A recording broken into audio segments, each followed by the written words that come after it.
right, bros. Welcome again to the new Millennium Podcast. I'm your host, Brian Millman, and it's good to have you here. Really excited about today's guest, Sally Tropher, is going to be joining me. Or actually, I talked to her, not too long ago.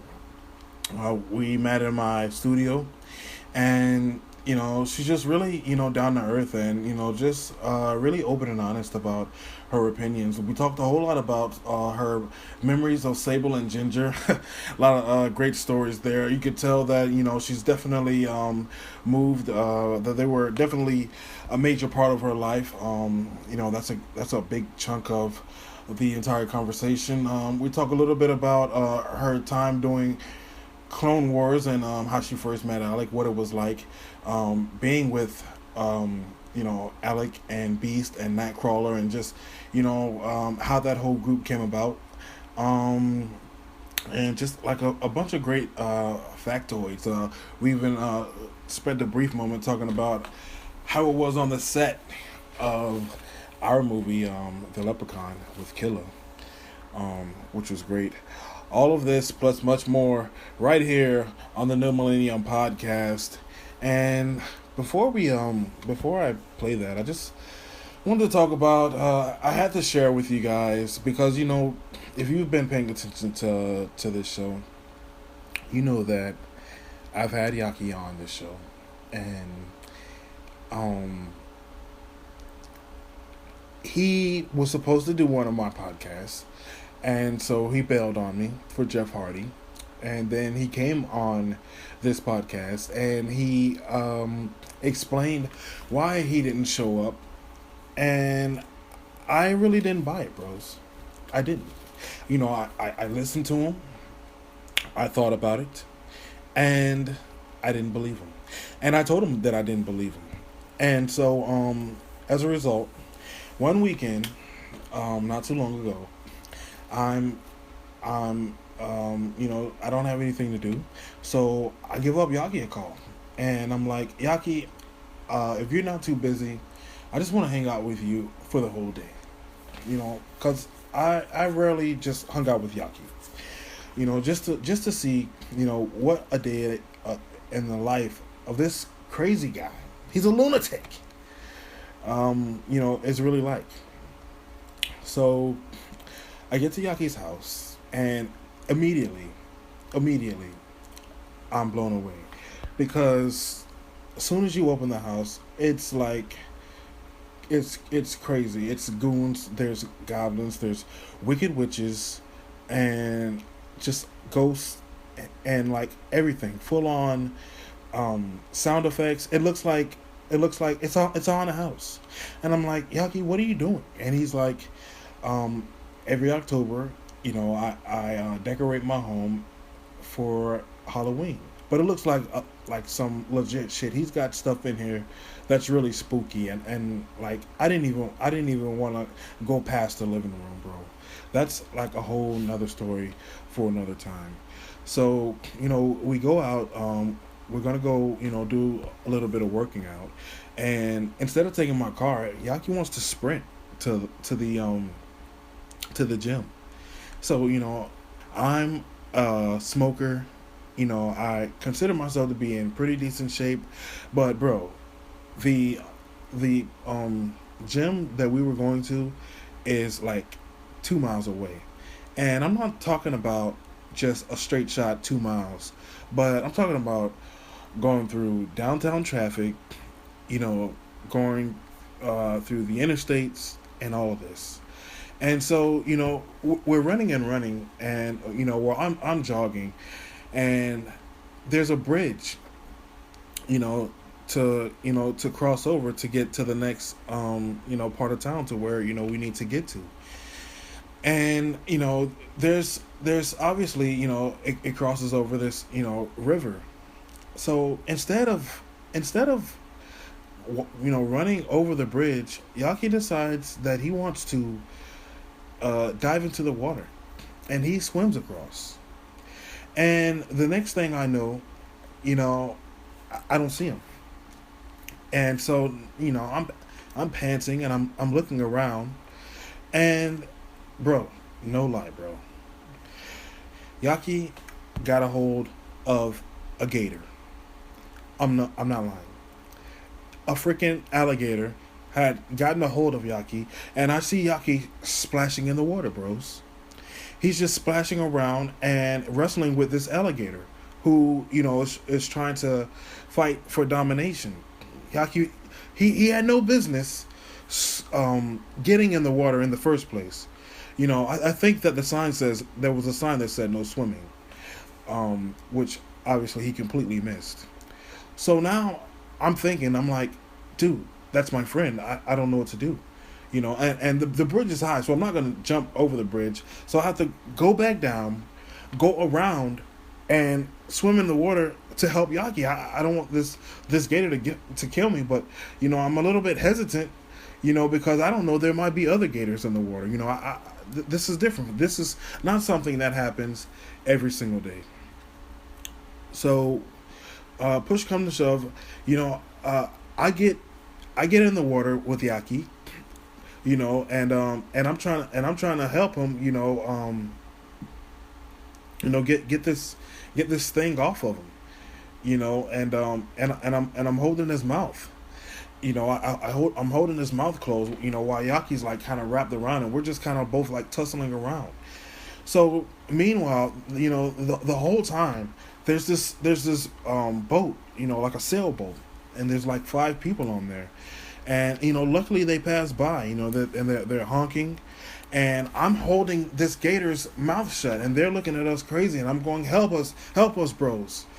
And so they help us out. They pull Yaki out of the water first, and then I don't want this thing to bite me, and I'm tussling, and somehow they pull me in, and the gator's splashing around, and he just like kind of disappears into the water, and my heart is pounding, and I'm like, bro, are you fucking crazy? He's like, that was fucking great. And I'm like, bro, why in the hell did you jump into the water? And he's like, I always jump into the water. And I'm like, Yaki, are you serious? So, the boat pulls up, and we're all wet. We thank the kind people that was on that boat to, we thank them for dropping us off, and picking us up and saving our lives, basically, from this madness. And Yaki's like, well, come on, let's go to the gym. And I'm like, bro, we're all wet, we're soggied up, we're disgusting. I'm going back to the house to change, bro. And so that's where we beg to differ, and Yaki wanted to still go to the gym, and I'm like, bro, I'm not going to the gym. He's like, it's not that bad, you can take a shower at the gym. And I'm like, bro, there's no way that I'm going to walk around in public, dripped in goo and just disgustingness. But that's Yaki. I learned my lesson that day. Don't randomly hang out with Yaki. That's a warning to you all. That's just a small piece of that's just like I couldn't even make it to the gym, bros. I couldn't even do the first thing with Yaki. And so it just occurred to me, maybe there might be some truth to his stories after all, because to say the least, he puts himself in these situations. But then again, maybe he jumped into the water as a rib. Maybe he was ribbing me. Maybe he never takes that route, and he was just doing that to make it seem like. I don't know. But I tell you one thing, I'm not going to take the approach of hanging out with Yaki for a day, because obviously I won't even last a few hours. So that's my story for today, bros. Like I said, Sally Tropher is on the other side of this. And speaking of Sally Tropher, you want to know who else is related to her? well, I think you already know the answers to that. Alec Tropher, he has the Alec Trevelyan workout program. It is completely off the chain, and it's got to be the reason that I was able to have enough stamina to hold off a freaking alligator from hurting my friend, Yaki. Something that I'll never do again. And, it's just crazy. I couldn't even get mad at him, for how nonchalant he was. I'm supposed to be telling him about the program, but he was so nonchalant and just so, happy-go-lucky and normal about it that it's just like, I can't waste my time being mad at him. And, I got to say that, this workout program has, just changed my life. It's yoga, so it helps me with my mental clarity. It helps my alignment, my posture, just everything all around has definitely been a benefit ever since I've been on the Alec Trevelyan workout program. And you too can get on the Alec Trevelyan workout program by getting on the 006 app. That's right. You can download it. It's free. It has meal courses, everyday workouts. They switch it up all the time so that you don't get bored doing the same old thing. And it's definitely a whole lot of fun. I mean, think about it. It's Alec Trevelyan at his best, and he's troughing. They even have on Saturdays my special guest for today, Sally, who wants turkey burgers. So it's definitely a fun-filled app. You'll never get bored doing it. And in the process, you'll be losing weight. It's a great thing. The Alec Trevelyan workout program. So I'm sitting here in my studio, and I'm with none other than the First Lady, probably. Not the First Lady. A lot of people think that. Well, yeah, in a lot of people's eyes, the First Lady, Sally Tropher. And welcome to the New Millennium Podcast. Thank you. It's so nice to be here. This is wonderful, Mel. I mean, it just shows the level that you are able to get to. I mean, even with your small time here, you're just still a young buck. Well, yeah, and I appreciate it too. Just having the opportunity. It shows to me that everybody really just wants to be. Right now they want to be on Justin's show, and I think that that's so cool. But I think that in time, I was talking to Bob about it. It's going to show that more people are going to start to come over here once they start to realize what this is all about. For sure. That's wonderful. But I mean, this isn't about me. This is about you. I mean, it's so great having you here. Very rarely do we ever even get an idea of what your perspective was like coming from, your side of XTV and, just how you came up, because you always had that kind of, that back row to Alec. But it never felt that way. I was just always a modest girl.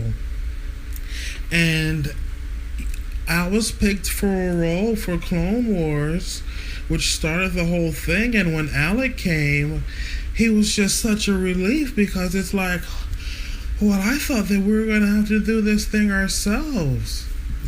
I mean, how much was an influence? I mean, because, you have a guy like Beast who, we see today is, super strong, and, Nightcrawler, who was what he was.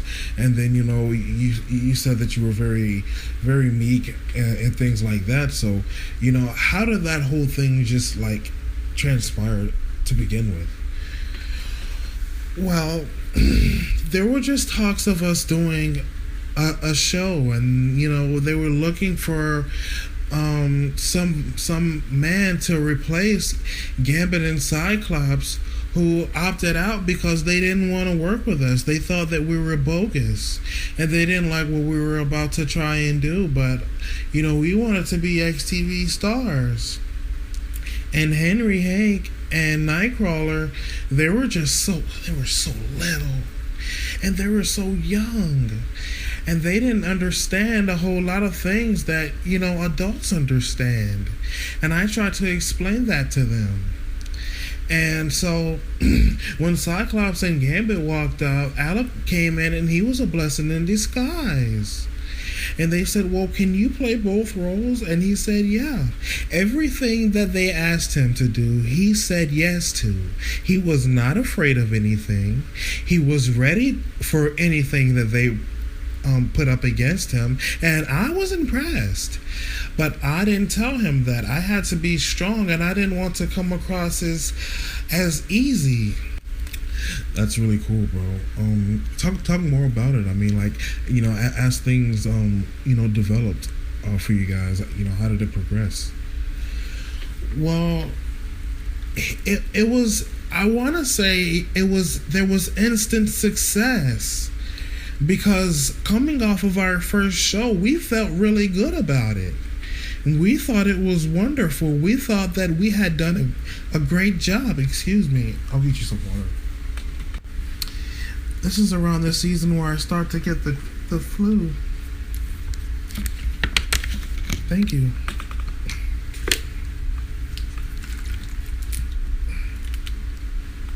But as I was...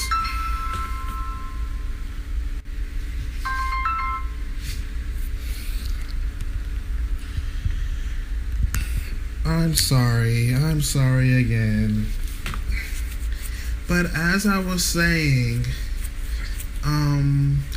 coming off of our very first show, there was great success there, and we felt strongly about it, but the network felt like, since we were so new, that we just didn't match up to the other guys, and the other guys being people like Sonic and Tails, and people who were established. There was the Abu the Monkey Show, and Pac-Man and Miss Pac-Man, and predominantly wrestling, which you were a part of. And it's just like, well, you guys do your little thing. You guys fill your little slot, and I was happy to have that time slot, but at the same time, we weren't taken serious as a TV show, and it's because we were so new. So, I mean, how does that relationship sort of develop, over time? I mean, between you and Alec, like, what was it like, being on the scene with him? Well, it was different. It was something brand new in my life, because I was just coming out of college, and I had graduated, but things weren't working the way I had planned for them. I had a great time in college. I had so much fun. It was a great experience for me, and this was something completely new. It was an ad in the paper saying, do I want to be, a part of a TV show? And, this was something that they were just launching. A whole brand new experience, built from the ground up. And so, many people came together. And so, like, where does Beast and Nightcrawler come along in this? Well, Beast and Nightcrawler were just there. They had got left behind by Gambit and Cyclops because they didn't want to be a part of it. But Beast and Nightcrawler did, because they had never gotten any exposure. And so, since they were on a lower level of things, they wanted to give their skills a try. And they were both very good. They were very good. And Alec likes to say that they were like Donkey Kong and Dee Dee, but I beg to differ, because Beast is nothing like Donkey Kong. And when you think of Beast, he's very shy. At the time he was very shy, but he's very humble, and he's very quiet. And at the time, the network worried, with him being, so quiet and humble, how's he gonna fare? But he was one of the most popular guys, and I was very proud of that. And so, on the set, between us all, I stayed close with them because I felt for them. And Gambit and Cyclops, they just acted like they were superior. And that's why it was a good thing. Again, like I said, that Alex showed up and he saved us. And he made us have fun. He made things seem easy that was hard to us. You know, the way they would explain things to us and things they wanted us to do. And he would just have fun with it. He was so whimsical. He would just, you know, tease all the time and, you know, play tricks and, excuse me. I'm sorry. It's okay. It's okay. It's cool. But he would always, like, just play practical jokes on Beast and on Nightcrawler. So, I mean, you know, during that time, like, you know, we know how Alec was, like, as far as the gay thing. You know, how was he towards Nightcrawler? Well, I would not stand for that. And that's my role. I played the balance. Because when things were going too far, I would say, they're there now. I was very motherly with them. And they respected me. They respected me as an authority. And, you know, like someone to alleviate and navigate. And, you know, if things were becoming, you know, a little bit too much of Alec or too much of Beast or whatever was going on, I would be the one to come in and kind of reset things, because the pace would get set and we would go through levels. And sometimes, you know, somebody like maybe Alec or Beast mostly would be the main ones getting us there. But sometimes they would get in trouble. And that's when Nightcrawler and I would step in. And Tornado, who was a great worker. You know, and you know, although he did have a drinking problem. He did. Excuse me. But he had a drinking problem. And he and Hank would get into it often. Because you know, they would just call him a reject. Why would they call him a reject? Because he wasn't like, you know, he was supposed to be Wolverine. But Wolverine had already existed on the West Coast. I believe that's why he didn't exist on the East Coast. There couldn't be two Wolverines. And besides that, you know, coming from our perspective, or should I say the perspective of the network as a whole, they looked at Tornado, being that he brought the black, he had the black pants and the red shirt.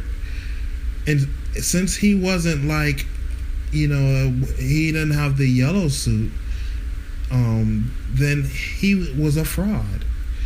But he was very good. He had the tornado claw, which had been previously seen in a game,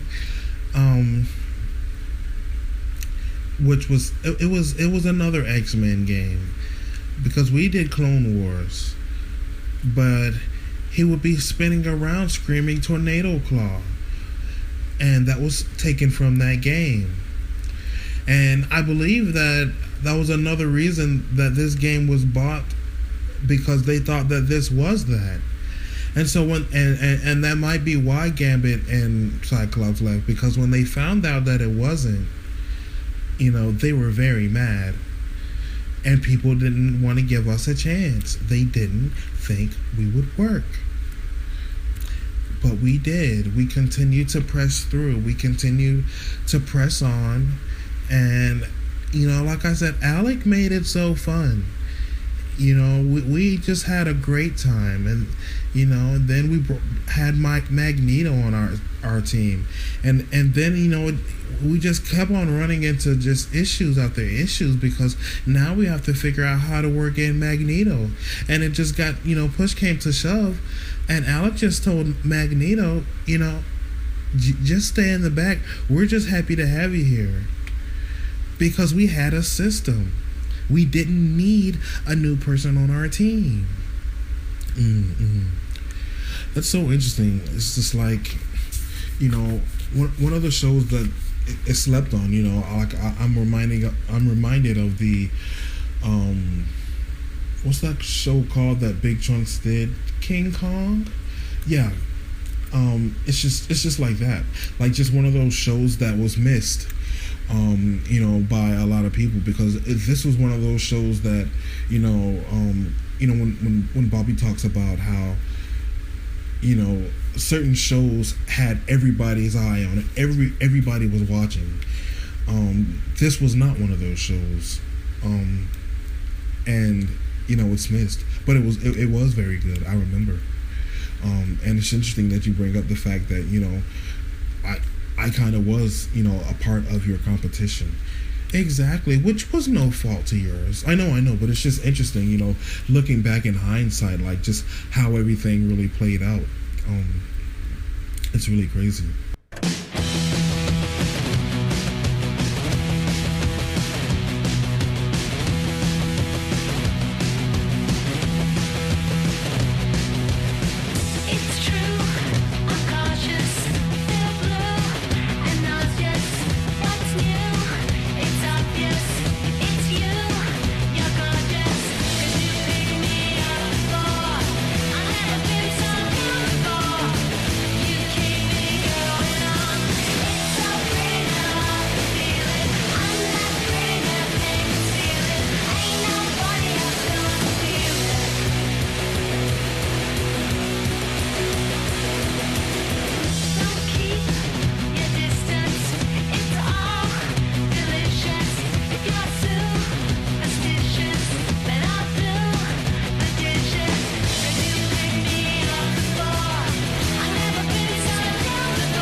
But you know, I understand that you got like a whole lot of Sable and Ginger stories, which kind of just plays right into, you know, what happens next after, you know, Clone Wars didn't work out. You know, it's not that it didn't work out, but you know, they shut down everything. Exactly. The network was completely revamped, and you know there was no indication to us that we were going to stop. They didn't say on this day specifically or that day, you know, everything was going to be over. It was just cut, and everybody had to scatter. You know, everybody had to find work.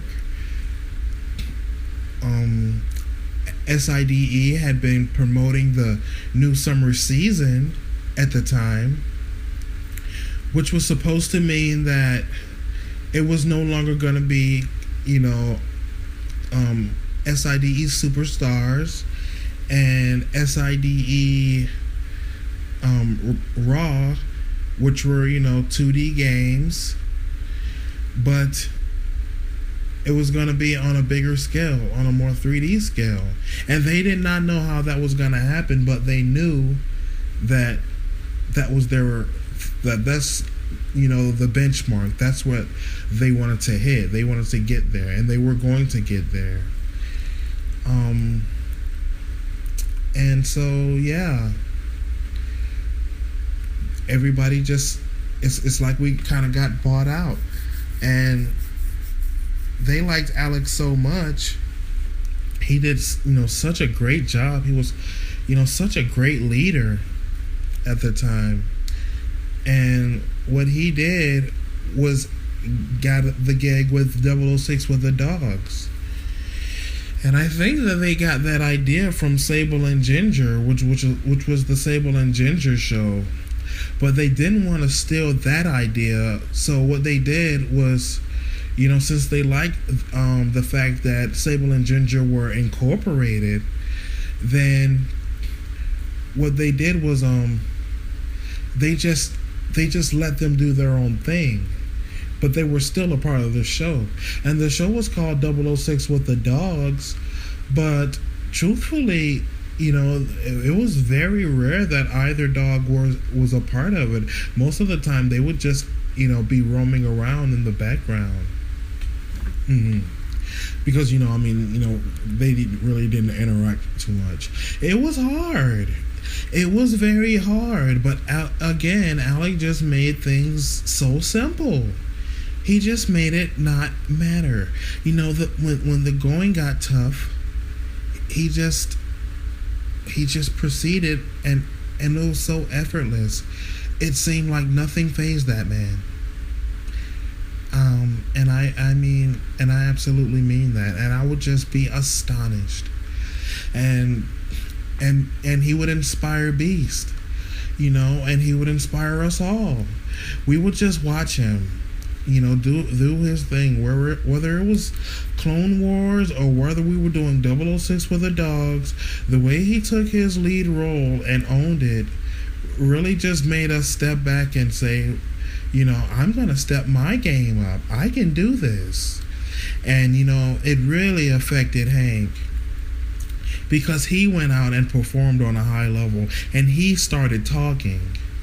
And then, I remember one episode of Clone Wars where Dee Dee and them, the guys from the West Coast, they did come in, and they were commenting on what was happening on Clone Wars. And they wanted Beast to talk. And he was shy and he was nervous, but he talked. And they responded well, because Millennium, it's all about the first impression. It is. It's like you have to be different when you are a new person or a new face or a new act. You can't sound like Justin. You can't sound like Tavari. You can't sound like Alec. You have to sound like you. Exactly. And Beast did. He sounded like him. There was no one before him or since who sounded like Beast. And then, of course, Nightcrawler, being the smaller guy, he had the smaller kind of voice. And that's what that was made up of. But, it took a while for that to develop. And Alec, to develop. And Alec is the one who inspired that. He inspired it in all of us. And he helped us work. It was really cool to me, the dynamic of the 006 with the Dog show, because here you had, on Clone Wars, the way it was you guys were all playing together on teams, but now this time on 006 with the Dogs, it was, more of like, made as, hey, this is a work. Yeah, it was definitely like that. It was us in TV show form. That we're a loving family. That we're all together. So now's a time where, we can showcase what we can do, which was a wonderful opportunity, and we're forever grateful. Just look around. It's just like, if you saw our place and saw like our life here in XTV, you would be amazed. at the opportunity afforded to us. We had nothing to bank on. Beast, Nightcrawler, and I had nowhere to go. And so this was the be all end all, and like I said, that the day that I met Alec Joffer changed my life forever.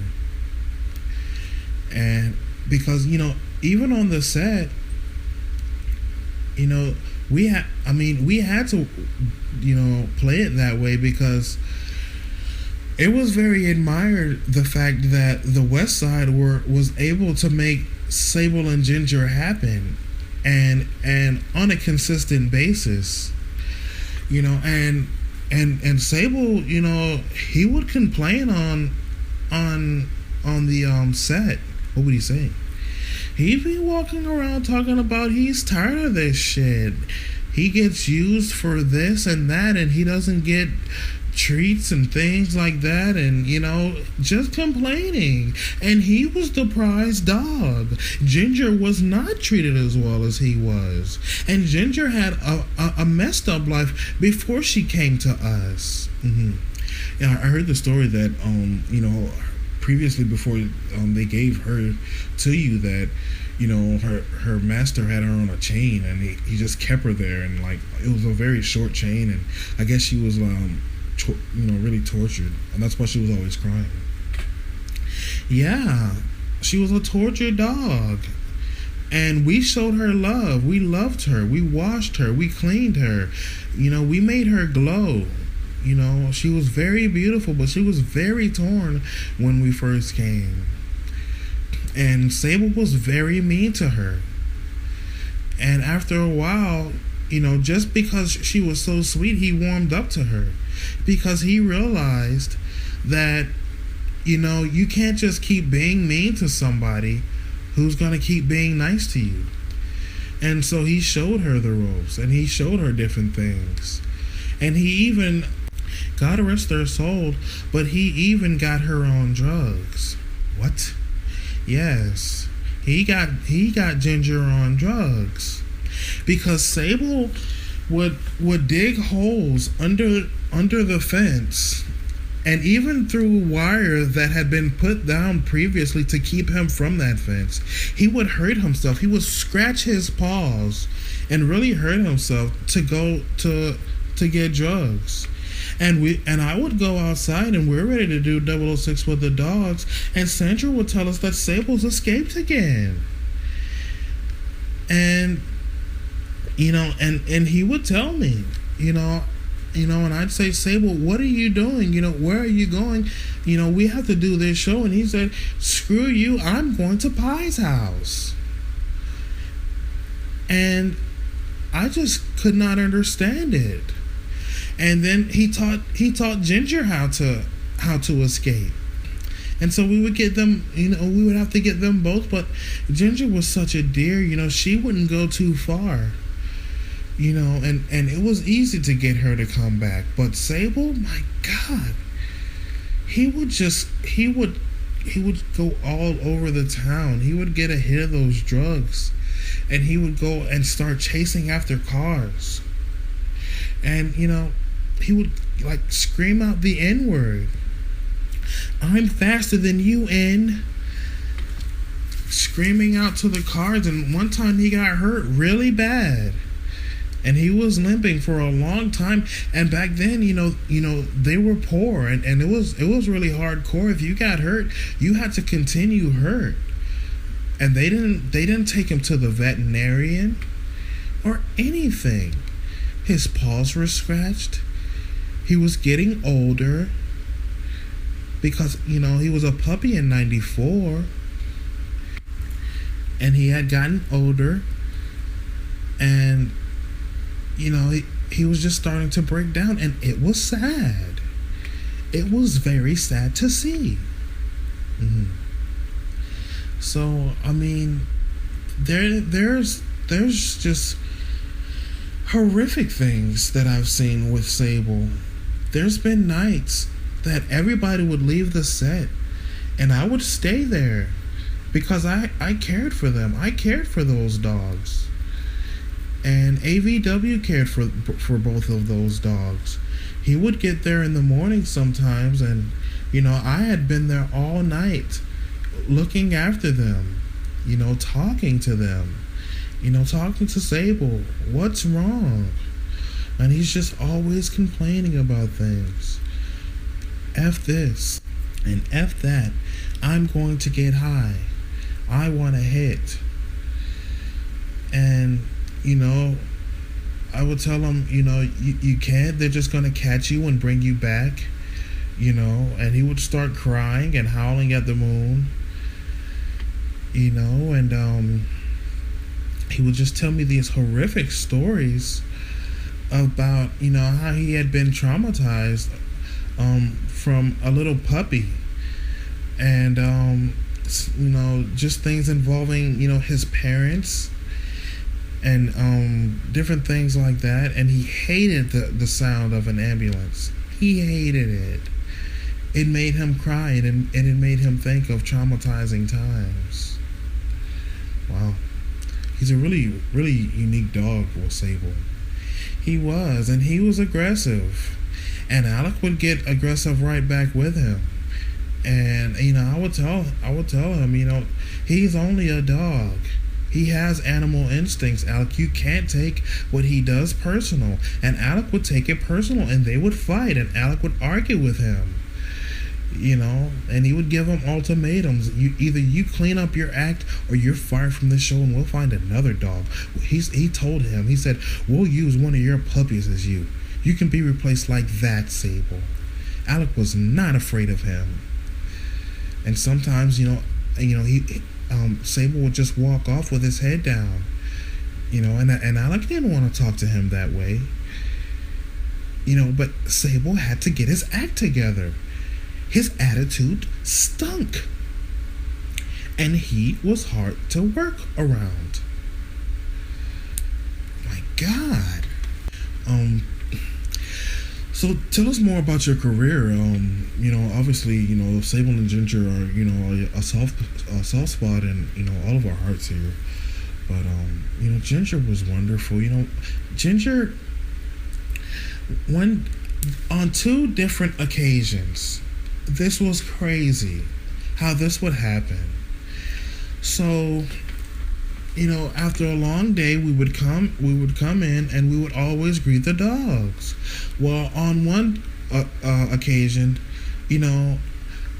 I came in the back, and Ginger had gotten stuck, behind the washing machine. She'd got her foot caught, and she had been trying all day. And I said, Ginger, how did you get your foot caught? And she was just like, I came inside of here, to get out of the sun because it's hot outside.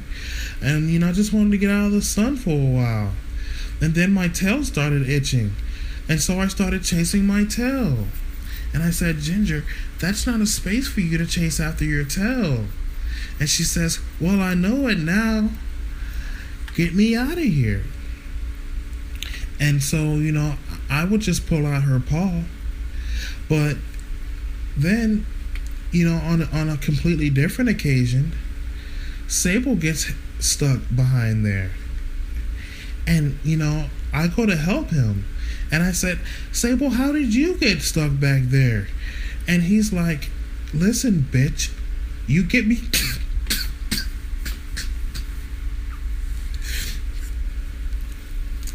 I understand this is hard for you.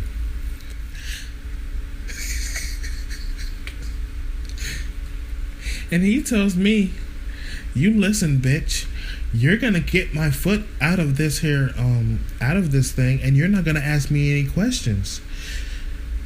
And so I go to unravel him, and I'm like, well, Sable, you don't have to talk nasty to me. And he's like, fuck you, bitch. And I'm like, wow, you're the worst. And I go ahead and I proceed to take his foot out. And he starts growling at me. And I said, why are you growling at me? You're about to, I'm about to try to take your foot out. And he says, my foot is sore. and he's just calling me B's and H's, and he's like, you're nothing but a prostitute. I know what you do on Nebraska when you leave here at nighttime. I'm going to tell Alec this and that, and he's just saying all these mean things to me. And I said, Sable, I'm not a whore.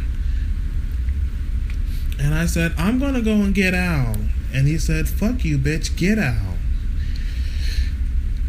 And so I go and get Alec, and Alec is standing there, and he's like, how in the hell did you do this? Didn't you learn from Ginger, Sable? And they're having words going back and forth. They're arguing. I'm trying to get their attention. Would you guys please stop? Sable is stuck, and Sable is lunging at him, trying to bite at Alec because he's talking trash to him. And he's like still stuck between the washer with his foot stuck inside of that wiring, and he's barking at Alec. And so Alec says to him, screw you, I'm gonna leave your ass there. And I begged and I pleaded for hours all night, Al, you gotta get him from back there, and he's like, nope, Sable's got to learn his lesson. So hours pass by, and Sable's of course naturally still back there. Alec goes back there to free him. Sable's crying, he's in tears, and he says, I'm sorry, I was high, I just needed to get a hit. And Alec told him, you're not gonna talk to me that way. We're your friends, and we're your family, and we're all you've got. You need to start appreciating life. And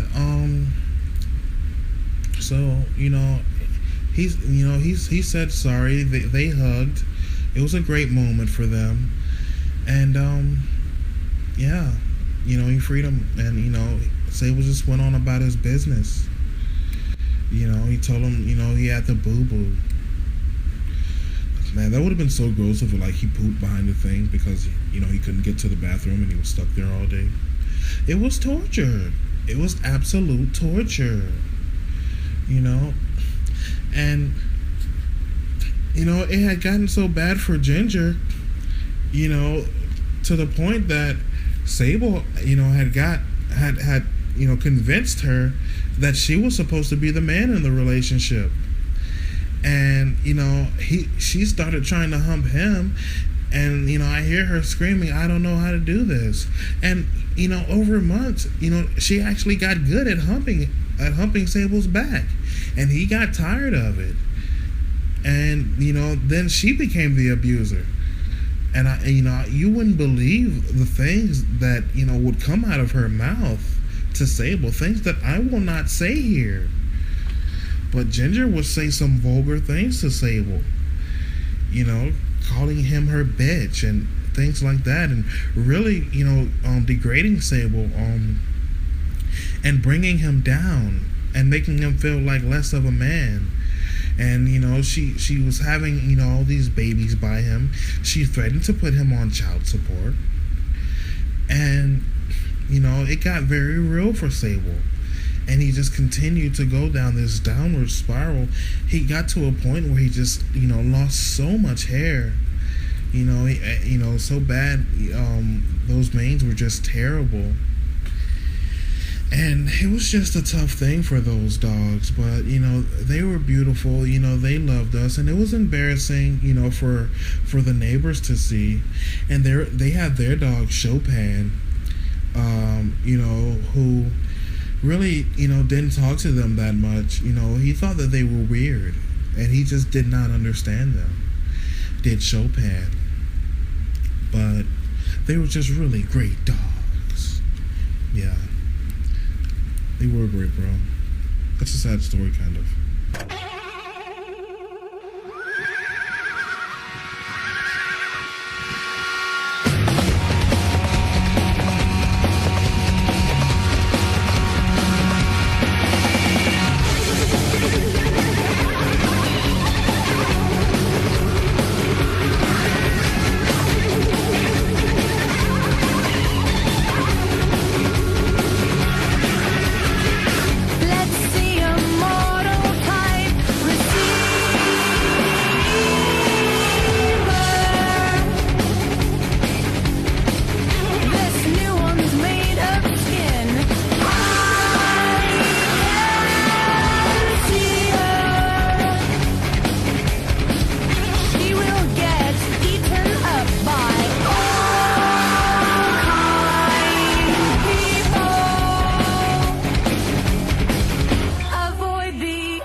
still wants more. Help him, but you can't fight fate. Can't help the skin receiver.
There were fun times. Don't get me wrong, Millennium. There were many fun times with us. So many fun times. And so, sometimes when Sable would play, it was great.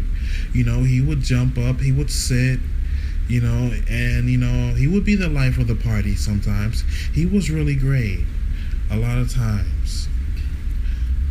So, talk about, like, you being with Brandy Webb and things like that, and like your tag team in SIDE, I guess it was. No, not SIDE. That's Sides. We were on Sides, and at the beginning, you know how it was. They would just take this girl or that girl, and we were women were just so few and far between in those days. It was such a male dominant thing. And so, Brandy Webb and I, were pretty much minimized down to just pretty much managing managing or tag teaming up against the kids who were Little LT and Little Killer, who were so good. Oh my God, like they were so great at a young age. They really, were able to pop the crowd. Brandy and I, had technique. We knew each other, of course, because, the 006, the tropher family is just, so big, and there's so many of us, and, it's a shame what happened between her and James now, and, but, we pray for them. And but at the time, we would have so much fun as a tag team, and just the things that we would do. We were really living a good life, an extravagant life. On vacations, taking trips to Hawaii and Miami, Italy, Cancun, you name it. Because we were getting paid very, very well, and it was just a great lifestyle. That even spilled over to them keeping us around, because since we were like some of the few women, getting exposure, but they got tired of us, and to their credit, the women just got better. To be honest, I think of myself and Brandy Webb as sort of the sensational Sherry and Miss Elizabeth of our time. When you think about, the grand scale of how much better women got in NXTV. I mean, of course, there was always Josie, but there was no one to compare her to. I mean, she's just in her class by herself. I agree with that, bro. And so, we had our time, and I was the, women's champion at one point in time, and I was very honored to carry that, and, to represent, for my family, and, I felt very good about that, and I earned that, and, it just came to a point somewhere in, like, '06 or something, where I had to hang it up. I had to hang up my wrestling boots because I'd known that I'd worn out my time. And I am retired from wrestling. I had my time in ladies wrestling, and I think that it was a good run. I think I was a great lady wrestler, despite what people say or not. I was the hot chick. There was a time period where I was, at the top, and I loved it, and I love my life now. I love everything about it, and I wouldn't change it for the world. Do you think that you're going to be like doing any other movie roles? It's very rarely that we ever see you in a movie situation, but even back when we did the Leprechaun, it's like they thought about you. No other girl to play Jennifer Aniston but you. There's just nobody else who could fill that role. Still to this day, like, if they need a white female lead, they're gonna ask Sally. And that's great. I'm definitely open to doing more movies. That's what I want to do. That's what I want to be a part of. Because that's even why I decided to get in shape, so that I could get more roles. Because as the size that I was before I got on Alex's workout program, I could not play those different roles. I was big. I was nearly 300 pounds, Millennium, and it did not look good on me. But now I would definitely say I want to do roles, whatever they throw at me, But I think that it's great to diversify the roster like that. What do you think about the time that you did do Leprechaun? Tell me about your perspective of your idea, because you and I were both on the set together. With the Killer and Tony B and Alec, of course, and just everybody else, Little 007, who was a part of it. What's your perspective on how things went down? I think that it was a good experience. It was new for me. I was used to doing things the old way, Sega Genesis and 006 with the dogs. And so this whole new digital format thing was completely brand new to me. But I liked the fact that I like when they, put certain people together. I like working with people who take me out of my comfort zone, and I was definitely I definitely experienced that on that set, because not only did I not have Alec to play off of, who was in the movie but for a very brief moment, but I had to be alone. And so, I'm usually playing off of Alec, but now I'm playing off of you, Millennium. So it's just like, wow, this is different. And I don't know if we can talk about it, but we have something coming up. Mm-hmm. Well, it's been hinted around, but I don't want to quite let the cat out of the bag just yet. Okay, well, yeah, but that's that was a great experience. And Killer talking about my acting and ripping on everybody's acting because he's the big star. I was completely fine with that. Because it shows you that you have to step up. But that was your role. They told you to be a bad actress, though. Right, which was hard. It was not hard. It was not easy to be bad.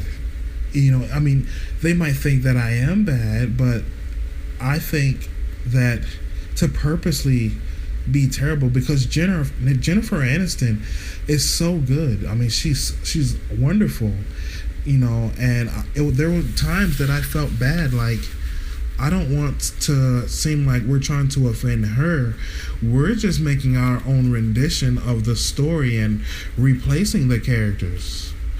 And I felt like I just didn't want to disrespect her because they would play back scenes from the old movie and point out different things that were like flaws, and we would laugh about it, how the nighttime scenes were shot in the day and different things like that, just to make it feel comfortable, because I'm just naturally just a scaredy cat, and so they made it not a scary movie. They made it fun and funny. Well, yeah, definitely. I mean, I feel like that's not a scary movie at all. I feel like it's a funny movie. But gearing up to get up out of here, I gotta ask one last question. What's like your most fond memory throughout the time you were in SIDE, and when you started out all the way up to this day? What's your most fond memory? My most fond memory. That's a tough one. But I guess I would say it would definitely be during the time of our run doing Duke Nukem. That's what I mostly remember. The fun that we had, the fun times when we were doing Duke Nukem, and I wasn't really a big deal, but Alec would just put me in, and just those times. Those are my most fond memories. Yeah, definitely. So I guess I would say in the beginning. That's great. That's super great. Well, I thank you so much for doing this with me. You're such a great guest. Thank you so much, Millennium. And they never know what Sally might be doing coming up next. Yeah, we're gonna keep it on the wraps. All right, thanks so much. All right, bros. Thank you again to Sally Tropher. Great stories, man. I mean, just like, can you believe the things that she was saying about Sable? It just shows you just the level of intensity and just how crazy XTV is as a whole. Definitely a great guest. Definitely want to have her back. And you never know who I'm going to have next, bros. They told me that my format is going to be, once a month. They got Justin doing twice a month, and they've got me doing once a month. So, that's the deal with, things being spread between. I had a whole episode with Dyro the Dragon that completely got deleted, and he was talking about so much good stuff, planning ahead, planning forward, moving forward, some great things that are going to be taking place in XTV, and his role, his involvement in that. I think that it's a very interesting conversation that we all missed out on because I didn't get to upload it, but it's all good, bros. That's just the way it goes. Always something exciting right around the corner. I'll definitely be getting back with Dyro. I went all the way to Connecticut, bros, to his home, and sat there for a couple hours and talked to him, and did a podcast that was going to be a two-parter, but it didn't turn out that way because something happened where we just lost a whole lot of information before we could back it up, which totally sucks. But again, every week, bro, every week there's always a dilemma, and every week we find a way to conquer it. So until next time, all my rock and rollers out there, I want to tell you guys, keep being hungry, keep being healthy, keep taking a little break to check out the new MILLENIUM Podcast. I'll see you guys. Peace.